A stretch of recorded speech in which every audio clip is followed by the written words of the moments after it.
Jean-Luc Mélenchon, nous vous avons dit que Sénégal, lobby LGBT dañ ko wutal un calendrier un agenda spécial ndax dëgër bopp di Sénégal dëgër bopp.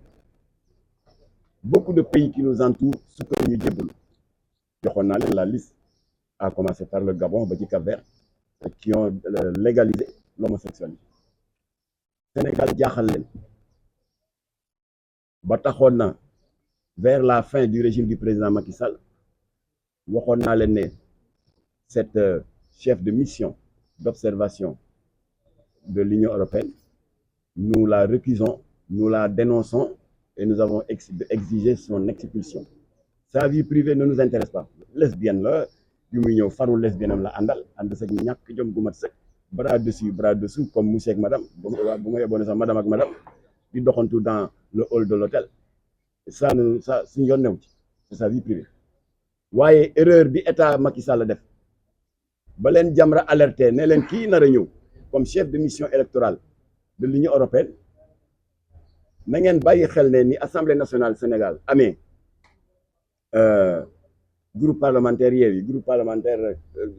Wallu groupe parlementaire Benno Bokk Yaakaar parlement européen noonu la amee groupe parlementaire socialiste groupe parlementaire écologiste waaye góor jigéen ñi dañ fa am doole ba xeex nañu ba ñu nangul leen seen groupe parlementaire. ma ne ko ndaw si ngeen woo nag comme chef de mission d'observation électorale elle est vice-présidente de l'intergroupe LGBT du Parlement européen. def naa fii conférence de presse qui a fait beaucoup de bruit dans le pays le 12 février. agenda bi di continuer ndax ndaw si dafa ñëwoon xàllal yoon Charles Michel Jamra daal di alerté waat. nous n'avons pas dit encore une fois Modou Fall mën a tooñ que Diomaye waru ko recevoir on l'a jamais dit. Et puis un chef d'État c'est impossible nga naan danaa wax ak kii duma wax ak kii Diomaye mënul loolu. il est obligé de parler à tout le monde dëmm yeeg nooxoor yeeg franc-maçon yeeg góor jigéen ñi ñëpp lay waxal parce que ñun fa ñuy jegaane ji luy dundal réew mi les institutions de Bretton Woods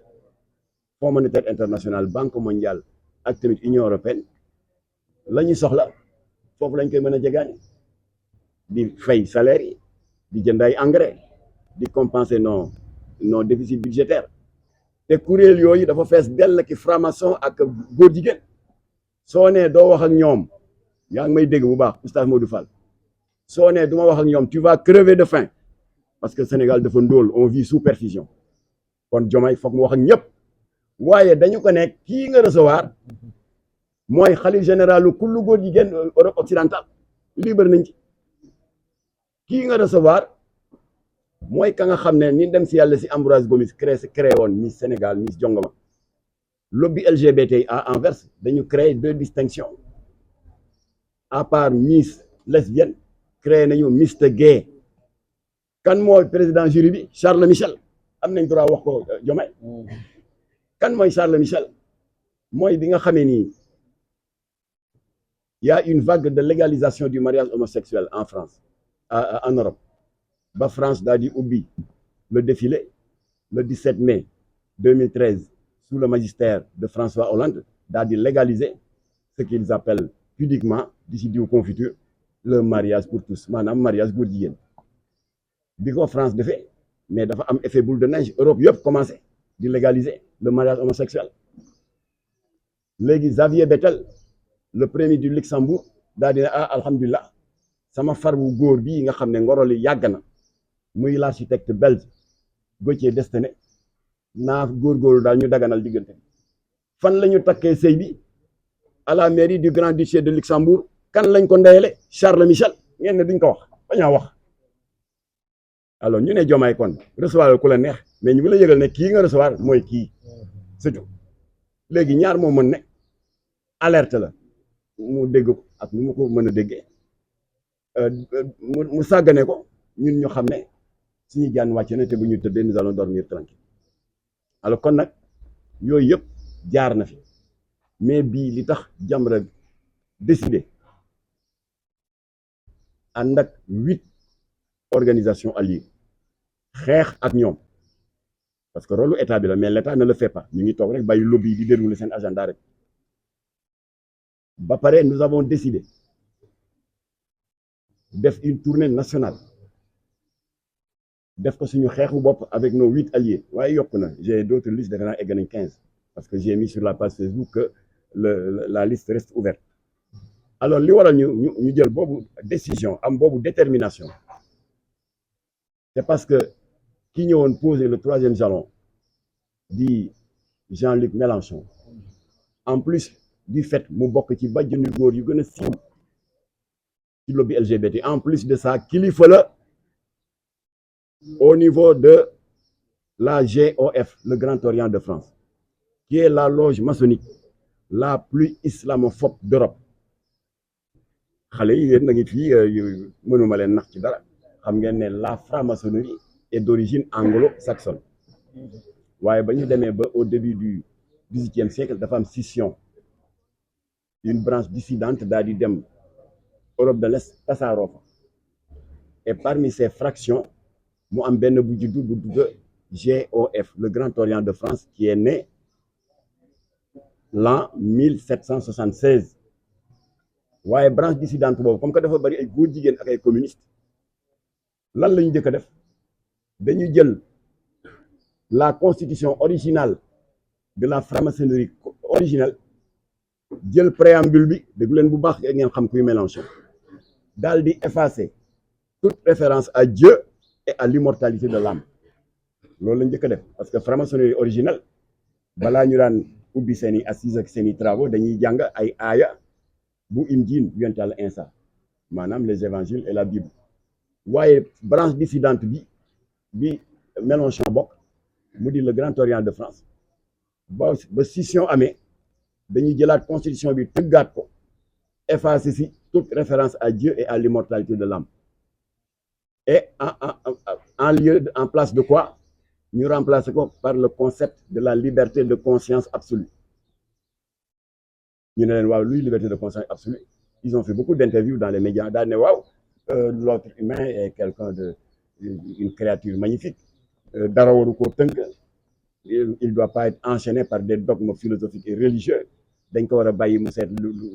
ko soob lu mu bëgg lu fu mu am goût bu bëggee tëdd góor mu tëdd góor bu bëggee tëdd jigéen bëgg tëdd jigéen mu tëdd jigéen alors mooy liberté de conscience absolue kon nag ñoom nëbbuñu leur volonté de créer une société sans Dieu le Grand Orient de France te jëfee nañu ko du ay waxi Jamra dem leen ngeen informé wu dans Google la presse européenne jëfee nañ ko de naka kan mooy bàkkoo l'interdiction du port du voile en France le Grand Orient de France bi Jean-Luc Mélenchon bokk ana yan franc-maçon ñoom ñooy bàkkoo la destruction de tous les minarets jàkk yi am France yëpp minaret c'est interdit